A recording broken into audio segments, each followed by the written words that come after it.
Hello guys, in today's video I'm gonna show you how to manage reposts notifications settings on Instagram threads, easy and quick. If you want to change it, all you have to do first go to threads and now go to your profile, then click these two lines here and then click notifications, then go to threads and replies, scroll down until you find reposts.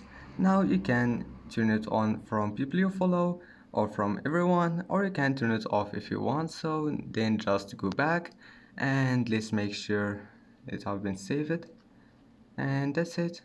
As you see, you don't have to click save or something, just go back and it will be saved. And that's it. Don't forget to like and don't forget to subscribe, and that's it for today's video. Thank you for watching this video until the end, and see you in the next video.